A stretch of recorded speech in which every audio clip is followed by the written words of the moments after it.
अब Jayraj Spark Today News Gotri medical college ખાતે સ્તનપાન સપ્તાહની ઉજવણી કરવામાં આવી છે। માતા અને બાળકોના સ્વાસ્થ્ય અંગે જાગૃતિ લાવવા માટે એક કાર્યક્રમનું આયોજન કરવામાં આવ્યું છે। આ સપ્તાહ દરમિયાન વિવિધ કાર્યક્રમો દ્વારા લોકોમાં માતા અને બાળકોના સ્વાસ્થ્ય માટે સ્તનપાનના મહત્વ વિશે જાગૃતિ ફેલાવવામાં આવી છે। આ ઉજવણીના ભાગરૂપે વડોદરા જિલ્લાની વિવિધ નર્સિંગ કોલેજોના વિદ્યાર્થીઓ માટે એક અનોખી રંગોળી સ્પર્ધાનું પણ આયોજન કરવામાં આવ્યું છે। આ રંગોળી માત્ર કલાનો જ નહીં પરંતુ એક મહત્વપૂર્ણ સંદેશનો પણ પ્રચાર કરી રહી છે। આ સ્પર્ધામાં ભાગ લેનારા ડોક્ટરો, નર્સિંગ સ્ટાફ, વિદ્યાર્થીઓ ઉત્સાહભેર ભાગ લીધો છે। કાર્યક્રમમાં નિર્ણાયકો એટલે કે જજીસ દ્વારા શ્રેષ્ઠ રંગોળીની પસંદગી પણ કરવામાં આવી છે।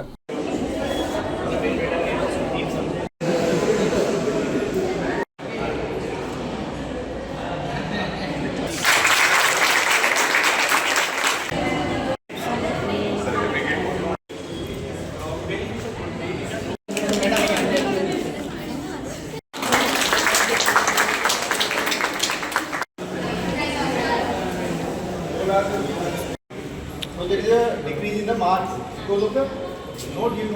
આજે GMERS મેડિકલ કોલેજ ગોત્રી ખાતે વિશ્વ સ્તનપાન સપ્તાહની ઉજવણી ચાલી રહી છે, જે અન્વયે આપણે રંગોળી કોમ્પિટિશનનો કાર્યક્રમ રાખેલો છે। તો દર વર્ષે 1 ઓગસ્ટથી 7મી ઓગસ્ટે વિશ્વ સ્તનપાન સપ્તાહ તરીકે ઉજવવામાં આવતું હોય છે, જેથી કરીને આપણે બધા સમજીએ છીએ કે સ્તનપાનના ફાયદાઓ ઘણા છે, પણ છતાં આપણે જોઈએ છીએ કે ઘણી જગ્યાએ માતાઓ અને તાજા જન્મેલા બાળકોની માતાઓ સ્તનપાન માટે મૂંઝવણ અનુભવતા હોય છે અને સ્તનપાન શરૂઆતમાં સારી રીતે ન થવાથી આગળ જતાં છૂટી જતું હોય છે અને પછી એ ક્યારેય થઈ શકતું નથી।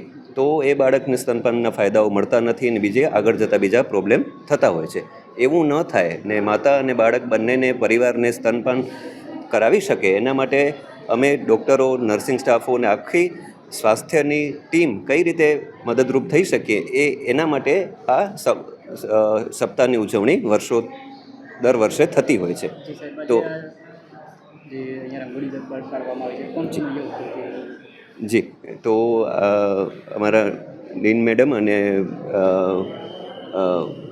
Paediatrics department, neonatology department, PSM department એ બધા અને નર્સિંગ સ્ટાફ એ બધાની ઉપસ્થિતિમાં અલગ અલગ વડોદરા જિલ્લાના અલગ અલગ નર્સિંગ કોલેજના છાત્રાઓએ વિવિધ રંગોળીઓ બનાવી છે, જેથી કરીને લોકોમાં સ્તનપાન માટે જાગૃતતા આવે અને સ્તનપાનમાં જે મુશ્કેલીઓ અનુભવાતી હોય એને કઈ રીતે ઓછી કરી શકાય એના માટે આપણો આ પ્રોગ્રામ ચાલી રહ્યો છે।